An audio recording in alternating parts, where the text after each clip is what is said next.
Akhiri tahun 2022, Pemkot sampaikan capaian program prioritas. Mengakhiri tahun 2022, pemerintah kota atau Pemkot Ambon menyampaikan capaian 11 prioritas yang berhasil dikerjakan selama tahun 2022. Penyampaian capaian kinerja tersebut oleh penjabat Wali Kota Ambon, Badwin M. Watimena, didampingi Sekretaris Kota atau Sekot Agus Ririmase dan pimpinan OPD lingkup Pemkot Ambon dalam konferensi pers yang digelar di Balai Kota pada Jumat 30 Desember. Penjabat Wali Kota Badwin Watimena menyebutkan hal-hal yang telah dicapai sepanjang tahun ini sebagai bentuk keterbukaan informasi kepada publik agar semua dapat mengetahui apa yang dilakukan Pemkot Ambon. Dikatakan 11 kebijakan prioritas tersebut yakni konsolidasi internal birokrasi, penataan manajemen pengelolaan keuangan dan aset daerah, identifikasi data dan penyelesaian hutang, sinkronisasi program penurunan angka kemiskinan, peningkatan pendapatan asli daerah atau PAD, peningkatan kualitas pelayanan publik, serta peningkatan layanan perizinan dan non-perizinan yang terintegrasi. Selanjutnya, penyetaraan arah kebijakan pembangunan Kota Ambon dengan pemerintah pusat atau Pempus dan Provinsi Maluku, perwujudan Ambon Bersih, fasilitasi pemilihan wali kota dan wakil wali kota Ambon tahun 2024, serta menjaga netralitas ASN, dan terakhir, mendukung kebijakan pemerintah pusat dan Provinsi Maluku dalam penanganan pandemi COVID-19.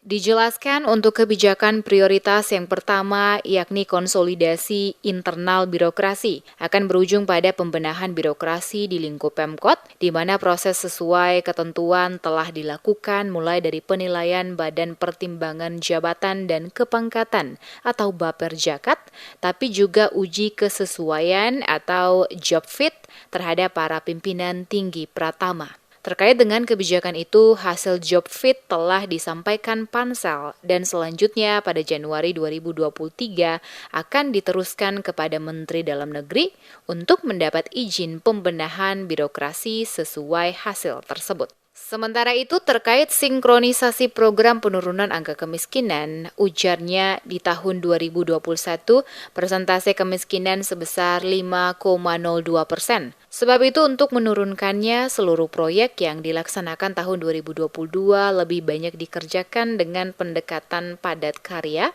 atau memanfaatkan tenaga kerja lokal.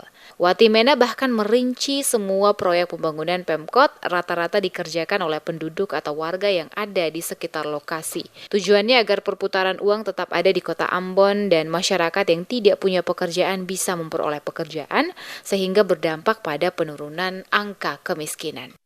Upaya untuk menurunkan angka kemiskinan ini, seluruh proyek yang dilaksanakan di tahun 2022 ya lebih banyak dari bersumber dari dana alokasi khusus, kita melakukannya dengan pendekatan padat karya atau memanfaatkan tenaga kerja lokal dalam pelaksanaan seluruh proyek-proyek dimaksud. Karena itu kalau teman-teman lihat, semua proyek pembangunan pemerintah kota itu rata-rata semua dikerjakan oleh penduduk atau warga yang ada di lokasi.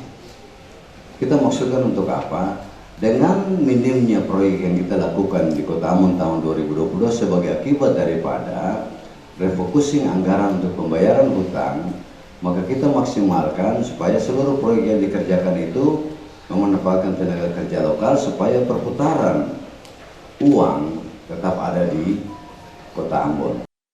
Selain itu, tambah Watimena, masih dalam sasaran kebijakan yang sama, Pemkot juga telah menyalurkan subsidi dampak kenaikan BBM kepada kelompok penerima manfaat, yaitu pengemudi ojek dan nelayan melalui kerjasama dengan PT Pos Indonesia Cabang Ambon. Terhadap kebijakan penyelarasan arah kebijakan pembangunan Kota Ambon dengan pemerintah pusat dan Provinsi Maluku, Watimena akui ada beberapa kegiatan yang dilakukan meneruskan kegiatan Pempus, yakni Bulan Imunisasi Anak Nasional atau BIAN, Kota Layak Anak, dan penurunan angka stunting. Kendati banyak yang dicapai, penjabat wali kota tidak memungkiri untuk capaian BIAN presentasi Kota Ambon masih rendah, yakni 41,46%. Hal ini dikarenakan banyak mendapat penolakan orang tua. Wati Mena akui dari 11 kebijakan prioritas yang diusungnya, yang terberat adalah perwujudan Ambon bersih, yang mana dalam mengatasi persoalan persampahan di kota ini mesti didukung oleh sarana dan prasarana yang memadai. Dikatakan kekurangan armada berdampak pada pengangkutan sampah